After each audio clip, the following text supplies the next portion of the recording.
आगे बढ़ते हैं। हमारे साथ अब एलेक्सर इक्विटीज के डायरेक्टर दीपन मेहता मौजूद हैं, उनसे बात करते हैं। Deepan ji, good morning. I am sure आप वो कॉन्वर्सेशन सुन रहे होंगे टाइटन के साथ जो हमारी हो रही थी। पहले तो टाइटन पर व्यू और गोल्ड ज्वेलरी कंपनीज पर व्यू, क्योंकि नंबर्स अच्छा है, लेकिन वो जो प्राइम मिनिस्टर ने कल लेट नाइट अपील की, उसका एक इम्पैक्ट गोल्ड ज्वेलरी स्टॉक्स पर। पहले इस पर आपका व्यू। अनुज, गुड मॉर्निंग और आपके शो पर इनवाइट करने के लिए बहुत बहुत धन्यवाद। आई थिंक जो सभी ज्वेलरी स्टॉक्स में काफी अच्छा करंट हमने देखा है पिछले कुछ क्वार्टर्स में। नतीजे भी बहुत ही बढ़िया आ रहे हैं। Gold prices are going up, इसका भी फायदा उनको हो रहा है in terms of higher making charges. और गोल्ड ओनरशिप और gold jewellery ownership has become bit of investment, जो कि उनके लिए बहुत ही अच्छी बात है। लेकिन ये सब साइकिल्स है और लग रहा है कि now it is kind of reaching a peak in this cycle in terms of gold prices और गोल्ड बाइंग ऑल्सो। तो मेरे ख्याल से इस लेवल पर, इस वैल्यूएशन पर I think doesn't make sense. Risk return profile आपको फेवर नहीं करता है, क्योंकि बेस इफेक्ट भी आ जाएगा और शायद अगले क्वार्टर्स इतने बढ़िया नहीं होंगे। I don't think you can get 40-50% growth every quarter after quarter. इतने बढ़िया नहीं होंगे, इसलिए थोड़ा सेंटिमेंट भी थोड़ा नेगेटिव हो सकता है। इसलिए although as a measure of disclosure हमारा इन्वेस्टमेंट है टाइटन में और बाकी कुछ स्टॉक्स में, लेकिन on the whole we feel कि थोड़ा आपको ज्वेलरी इंडस्ट्री में थोड़ा आपको हल्का हो जाना चाहिए। एक एक्सेप्शन है, यूजुअल डिस्क्लोजर हम और हमारे क्लाइंट्स इन्वेस्टेड है। वो कंपनी का नाम है स्काई गोल्ड, जो कि रिटेल ज्वेलरी नहीं करती है, but they manufacture jewellery for all the large retail chains. Deepan ji नमस्कार, वीरेंद्र बोल रहा हूँ। ये एसबीआई के नंबर्स को आपने देखा होगा, बारीकी से पढ़ भी लिया। आई होप एसबीआई ने कितना डिसअपॉइंट किया आपको, और क्या उसी तरीके से आप पूरे पीएसयू बैंक्स को देखेंगे? अब लगातार देखिए कितने इश्यूज हो गए। I mean crude prices, then ECL norms, फिर उसके बाद एसबीआई के नंबर्स, आई मीन जिसमें आपके एनआईएम्स का 3% की स्लिप होना। आप एसबीआई को इन आइसोलेशन कैसे ट्रीट करेंगे और पीएसयू बैंक्स को कैसे ट्रीट करेंगे इस एपिसोड के बाद? देखिए वीरेंद्र, मेरी राय में ना बैंकिंग इंडस्ट्री एक रेड ओशन बन चुका है और बहुत ही ज्यादा कंपटीशन है वहां पर। और जो पीएसयू बैंक्स जो अब तक काइंड ऑफ स्लो ग्रोथ में थी, उनकी बैलेंस शीट की वजह से इतने एग्रेसिव नहीं थे इन लेंडिंग, अब वो भी मार्केट में आ गए हैं। तो अगर आप देखेंगे तो एक कॉमन ट्रेंड क्या है?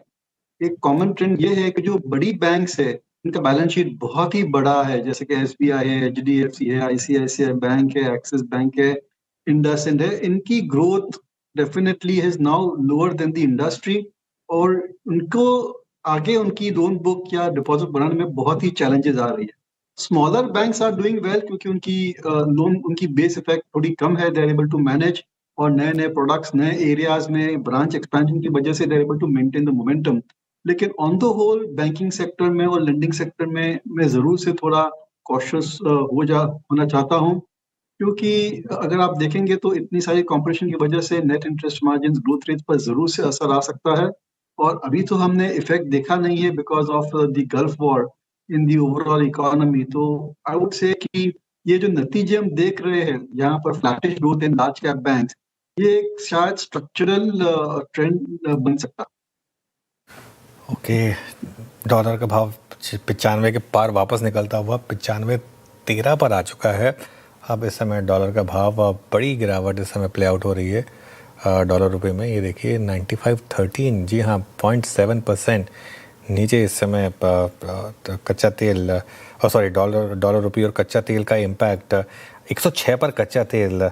दीपन जी, मार्केट के लिए ओवरऑल क्या एक बहुत बड़ा रिस्क है एक बड़ी करेक्शन का? यहाँ से जिस तरीके से क्रूड और डॉलर रुपये का कॉम्बिनेशन है, ये हमारे मैक्रो के लिए बड़ा नेगेटिव है, प्लस एफआईआईएस की सेलिंग। तो ऐसे में क्या निफ्टी और बैंक निफ्टी, भले ही मिड कैप आउट परफॉर्म करें, निफ्टी बैंक निफ्टी पर एक बड़ी करेक्शन का वापस एक रिस्क ओपन हो रहा है? अनुज, आई थिंक कि जिस हिसाब से रिटेल इन्वेस्टर्स की कन्विक्शन, उनका कॉन्फिडेंस बना रहता है, I think liquidity wise domestic investors through mutual funds आते रहेंगे। और एफआई की भी सेलिंग जरूर से है, भारी मात्रा में है, लेकिन वो अब्जॉर्ब हो जा रही है।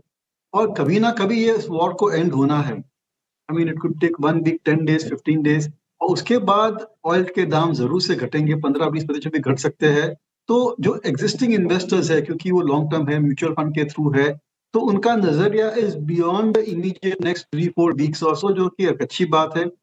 तो एज ऑफ नाउ ऐसा लग नहीं रहा है कि मार्केट में एक बड़ा करेक्शन आ सकता है। हाँ, अगर कुछ और अनयूजुअल, कुछ एकदम एक्स्ट्राऑर्डिनरी चीज हो जाती है, और ये जो वॉर है गल्फ में वो एक अलग लेवल पे चली जाती है तो डेफिनेटली सभी markets including global markets can correct, लेकिन बेस्ड ऑन प्रेजेंट सर्कमस्टेंसेस ऐसा लग नहीं रहा है। लिक्विडिटी स्ट्रांग है। अगर आप देखेंगे तो बहुत ही सारे स्मॉल मिड कैप स्टॉक में बहुत ही बड़े नतीजे आए, आई थिंक एक्सेप्ट फॉर इसमें मैंने कहा लार्ज कैप बैंक्स और सॉफ्टवेयर सर्विसेज कंपनीज। अगर आप ये दो सेगमेंट निकाल देते हैं और आप स्टडी करते हैं तो अक्रॉस द बोर्ड नतीजे अच्छे आए, मैनेजमेंट कमेंट्री पॉजिटिव है और शायद जून का क्वार्टर में चैलेंजेस हम देखने को मिलेंगे। We will see the negative effect of the war, लेकिन आई थिंक बियॉन्ड दैट जो अंडरलाइन मोमेंटम है अर्निंग्स में फंडामेंटल्स में वो बरकरार रहेगी मेरे ख्याल से। ओके दीपक जी, इस बार price wise, market reaction wise और नंबर्स वाइज एफएमसीजी फिर भी अच्छा रहा। लुक एट नेस्ले, देन आपका डाबर को देखिए, आप मैरिको को देखिए, आप and most specially today Tata consumer. कुछ शॉपिंग आपने या फिर कुछ एडिशंस एफएमसीजी में किए हैं क्या? नहीं वीरेंद्र, हमारे क्लाइंट के पास शायद एक भी एफएमसीजी स्टॉक नहीं रहेगा और ये जो हम उछाल देख रहे हैं तो एक बहुत ही बड़ी अपॉर्चुनिटी है for investors to reduce the holding in FMCG.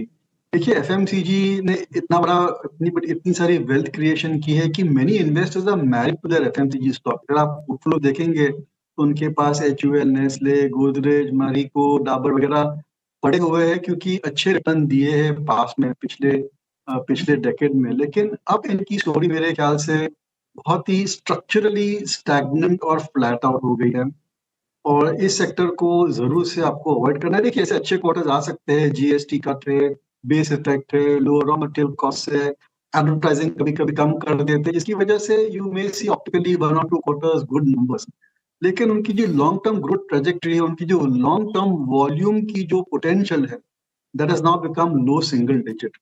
और ये जो क्विक कॉमर्स और मॉडर्न ट्रेड की आने की वजह से उनकी जो लेवरेज है, उनका जो कंपेरेटिव स्ट्रेंथ है वो भी धीरे धीरे कम होते जा रहा है। इसलिए मेरे ख्याल से पूरे जो एफएमसीजी इंडेक्स है, पूरा जो एफएमसीजी इंडस्ट्री है, उससे इन्वेस्टर्स को दूर रहना चाहिए। हाँ, कुछ कुछ एक्सेप्शन हो सकते हैं which are operating in categories जहां पर अभी भी बहुत ही बढ़िया ग्रोथ है, जैसे कि आइसक्रीम देखेंगे तो वाडीलाल है, क्वालिटी है, उस पर भी हमारा पॉजिटिव है यूजुअल डिस्क्लोजर। फिर होनासा है जो कि एक अलग टाइप की एफएमसीजी कंपनी है, उनके जो प्रोडक्ट्स है वो काफी आई वुड से उनमें ग्रोथ प्रोस्पेक्ट्स अच्छे because of changing consumption pattern.